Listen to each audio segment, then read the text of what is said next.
Cuando uno lee una ley parece algo fijo, ¿verdad? Como un texto grabado en piedra. Pero claro, la realidad es bastante más compleja. Hoy vamos a meternos a fondo en cómo esas palabras se transforman en decisiones que nos afectan en el día a día. Y lo haremos explorando dos visiones de la interpretación jurídica que, bueno, son como la noche y el día. Pues esta es la pregunta del millón, porque entre el texto abstracto de una norma, ahí escrito en el papel, y la sentencia que dicta un juez, hay un mundo. Y ese espacio es, precisamente, el campo de batalla de la interpretación jurídica, un proceso que al final es el que determina el verdadero poder y el alcance de la ley.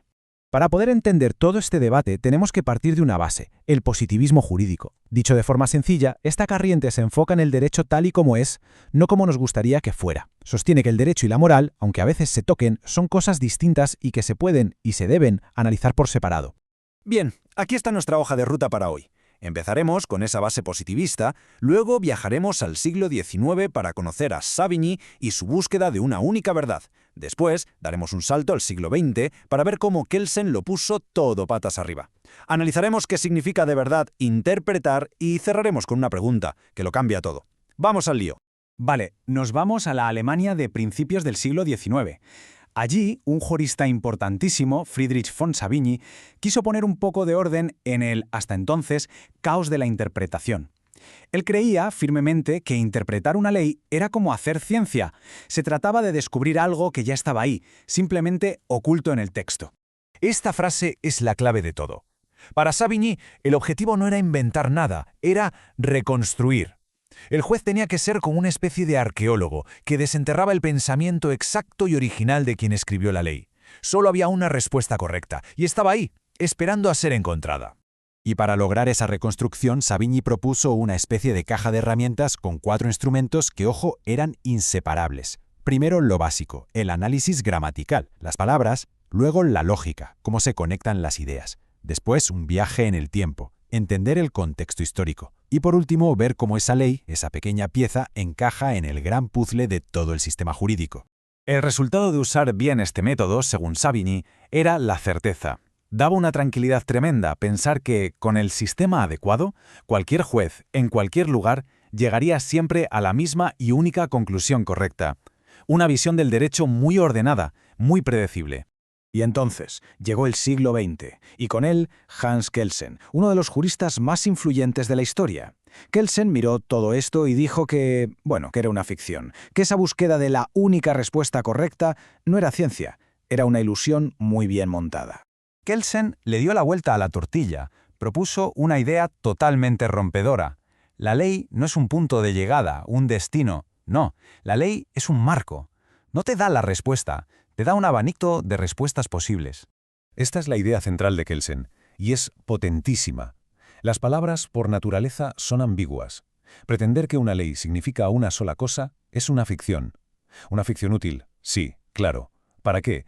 Para que la gente confíe en el sistema, para que acepte las decisiones de los jueces.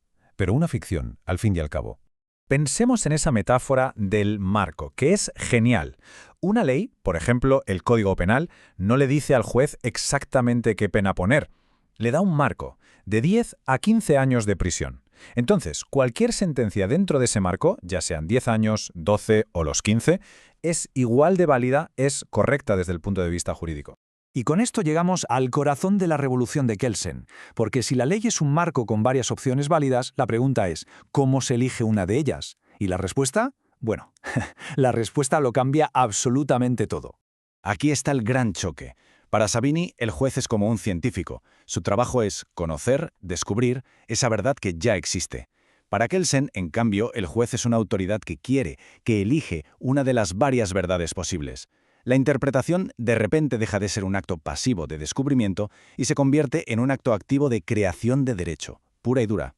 Para que esto quede más claro, Kelsen distingue entre 2 tipos de interpretación. Por un lado, la no auténtica, que es la que hace, por ejemplo, un profesor en la universidad. Puede describir todas las posibilidades que da la ley, pero no obliga a nadie. Y por otro, la auténtica. Esta es la que hace un juez en una sentencia. Esa sí que crea derecho, porque elige una opción del marco y la convierte en obligatoria para ese caso concreto. Y esta es la consecuencia más provocadora. Si la lógica del derecho te permite varias soluciones válidas, ¿qué es lo que guía la elección final del juez? Según Kelsen, no es la ciencia jurídica. Son factores que están fuera de la propia ley, su visión de lo que es justo, consideraciones sociales, en definitiva, motivos políticos. La elección no es la más correcta científicamente, sino la que se prefiere por otros motivos. Claro, aceptar lo que dice Kelsen tiene unas implicaciones enormes. Nos obliga a replantearnos una de las ideas más sagradas del derecho, que es la famosa certeza jurídica. Kelsen lo que nos dice, en el fondo, es que esa sensación de que el derecho es totalmente predecible y seguro es en gran medida una ilusión. Una ilusión necesaria para que la sociedad funcione, sí, pero una ilusión. En realidad el derecho es mucho más flexible y hasta cierto punto indeterminado. El juez no es un simple robot que aplica la ley, tiene un poder de decisión muy importante. Y con esta pregunta llegamos al final. La visión de Savigny nos da seguridad, nos da tranquilidad. La de Kelsen quizá es una visión más honesta sobre cómo funciona de verdad el poder judicial. No hay una respuesta fácil, pero entender este debate es clave para comprender el derecho. Así que la próxima vez que nos encontremos ante una sentencia, podemos preguntarnos, ¿estamos viendo un descubrimiento o estamos viendo una creación?